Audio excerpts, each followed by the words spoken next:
Em nome do Pai, do Filho e do Espírito Santo. Amém. Veni Sancte Spiritus, veni per Maria. Estamos aqui mais uma vez, eu, Padre João Cláudio, nas ondas da nossa internet, para a nossa aula, o nosso curso Combatendo o Bom Combate. Aula 13 hoje. Estamos aqui, capítulo 1, a questão demonológica. Na última aula, nós lemos o que o direito canônico, o Código de Direito Canônico, fala sobre a questão do exorcista. Então, nós lemos o cânon 1172 do Código de Direito Canônico. E isso aí é muito importante, né? Antes de entrarmos na questão bíblica, na questão histórica e na questão teológica. É deixar muito claro, ninguém, a não ser o bispo, a partir do Vaticano II, ninguém, a não ser o bispo, é o exorcista. Hoje é um serviço reservado aos bispos. O bispo, ele escolhe um sacerdote, tá? Do seu clero ou mais. Ele pode escolher mais, ele pode escolher 3, 4. Ele escolhe e dá e concede a ele uma licença. Deixa eu ler aqui no código. Ninguém pode proferir exorcismos sobre possessos, se não tiver obtido licença peculiar e expressa. Então tem que se ter uma licença que tem que ser dada por escrito, chancelada, publicada. É uma licença que ela pode ser por um período de tempo, de anos, que pode ser renovada ou não, ou uma licença permanente. Vai depender muito do bispo, tá? Então tem gente que vai renovando o período. E mesmo assim, por exemplo, um exorcista, mesmo que ele tenha uma licença expressa permanente, depois ele vai ter que entrar, né? Vai ter que se aposentar, porque não dá. Ou vai ter que ser ajudado por outros. Tá? É um ministério difícil. E aí, o bispo, e aí que eu quero me deter, é que tipo de padre que ele vai escolher para ser exorcista.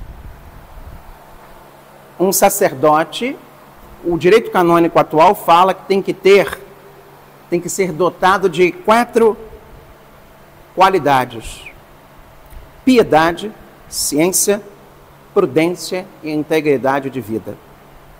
Antigamente, o ritual falava que esse padre tinha que ter experiência. Não era para padre novo, não. Tá? Até hoje se tem uma recomendação que os exorcistas sejam padres de experiência. O problema é que nem todo mundo hoje acredita mais no demônio, na ação do demônio, nem nas ações extraordinárias que existe, tá? Apesar de ser uma coisa muito difícil de encontrar, existe.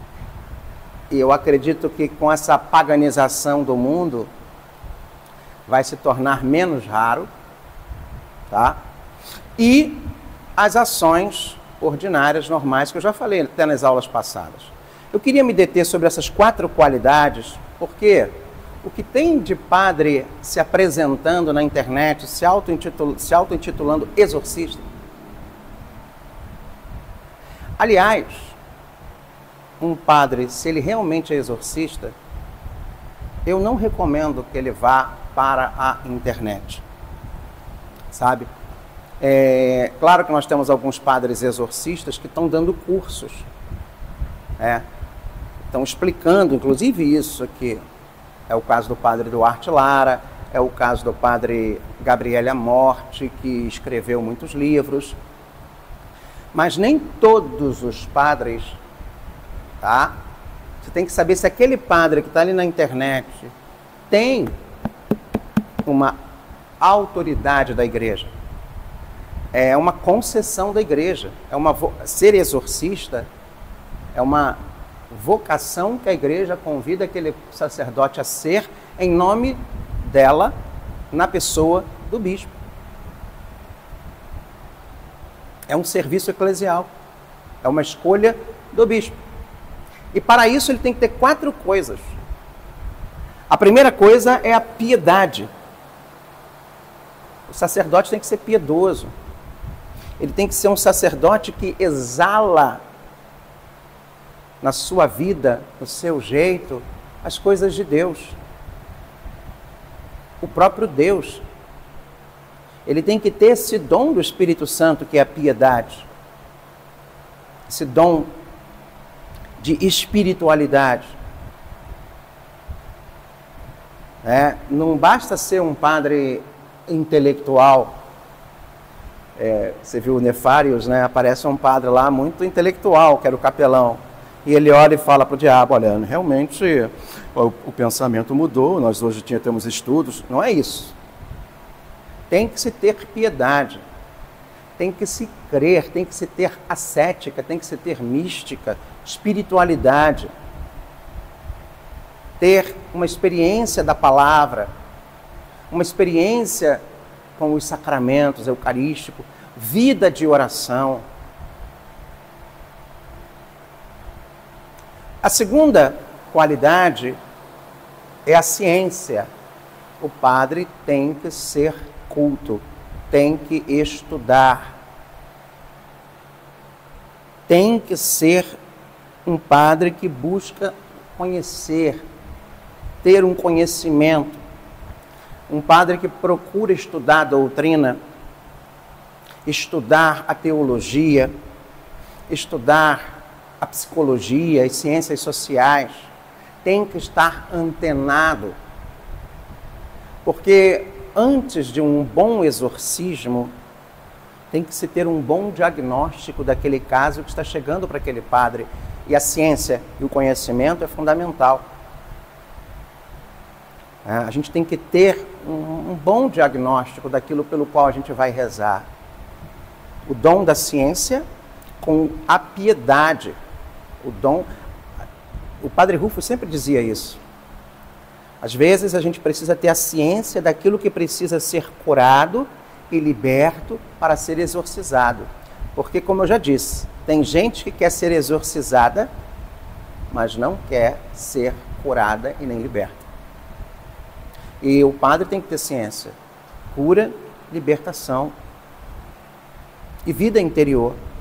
Então, o estudo teológico, o estudo doutrinal, bíblico, histórico, inclusive, é fundamental. A terceira qualidade é a prudência. A prudência. Sabe? A prudência, ser um padre mais discreto, prudente. Não é sair aí se promovendo na internet, ganhando dinheiro. A gente tem visto gente em nome do exorcista. O exorcista, gente, não é um super padre, tá? É um padre que fala em nome da igreja. Ele não é um super-homem que vai travar aquelas lutas com o diabo. Não. Mas ele vai com prudência, com discernimento, com sabedoria, entendimento, conselho. Os 7 dons, entendimento, sabedoria, entendimento, ciência, conselho, fortaleza, piedade, temor de Deus. E tem um último ponto aqui, que talvez seja o principal.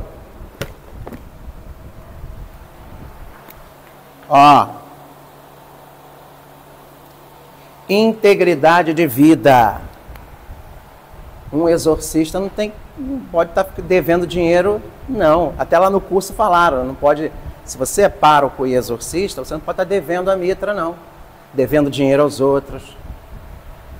Com o nome sujo no SPC. Exorcista tem que ter integridade de vida. Tá? Exorcista não pode ter uma vida financeira errada. uma vida emocional desregrada. Eu estou falando de vida emocional. Tá? Não, exorcista não pode ser caloteiro. Tem que ter integridade de vida. Por isso que o bispo, às vezes, demora para escolher um. Porque tem que se ter, sobretudo, esses 4 pontos aqui. Tá? E nem sempre é assim. Às vezes tem um que é mais uma coisa, mais outra. Então, não é fácil. Agora, integridade de vida. E assim, uma recomendação aos irmãos, e irmãs, rezem pelos padres. Fiquemos em paz e que o Senhor nos acompanhe.